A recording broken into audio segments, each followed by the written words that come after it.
Hi guys, good morning. Today is Monday. Wala na kaming pasok. Wala na. Hindi pala. Vacation lang namin. So, sabi ng mga colleagues namin, mamamasyal daw kami. Kaya we're walking to school. That's our school. Kasama ko sa Rose. Rose, mag-hi ka muna. Saan daw tayo mag-ano? Sa may gate. Parang yun ang pagkakarinig ko. Sabi alas 8. Pero 8 ano na ba? 8:30. 8:30 na. Oh, okay. Thank you.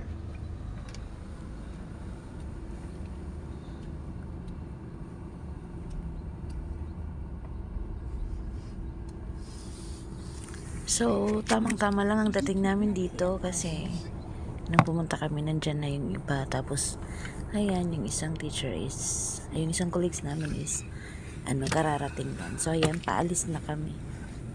So, ngayon, tingnan nyo po yung mga view ng daan na makikita namin. Ipapakita ko rin po sa inyo.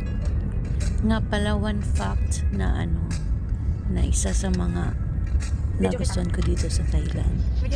Yung mga colleagues ko, pag nagpa-promise yan na pupunta, gagawin ito, as in talaga gagawin nila, kagaya nito.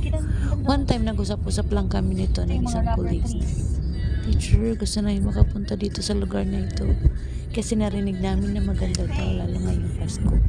Sabi ng namin, ng head namin, sige, one time mamamasyal tayo. Tapos sabi niya, sige, after ng midterm exam na lang. So, ayun, after ng midterm exam, Wala silang typhoon. sinabi, pinaremind niya nga sa amin last Friday na sa Monday, alis tayo. At ito na nga yun. Teacher. So, yun po talaga yung nila, pag magsabi sila. And Teacher Rose. As in, tututuhanin nila. Walang mga drawing. Char.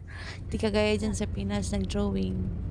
Magplano, tapos drawing lang dito. Pag sinabi nila, gagawin nila. Kaya haya, nung sinabi nilang 3 car, lahat, kung halos lahat kayo, kung pwede kayong sumama kayo.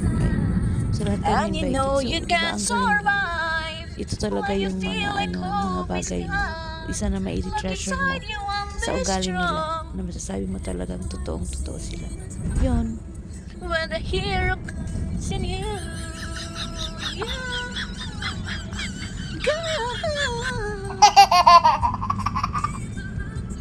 Dreams are hard to So, sa ngayon, hanggang dito lang po muna sa ating daan. So, mamaya papakita ko po sa inyo ang itsura ng first destination namin. Nakalimang destination kami sa araw na ito. So, ayan, marami pong salamat sa inyong panonood.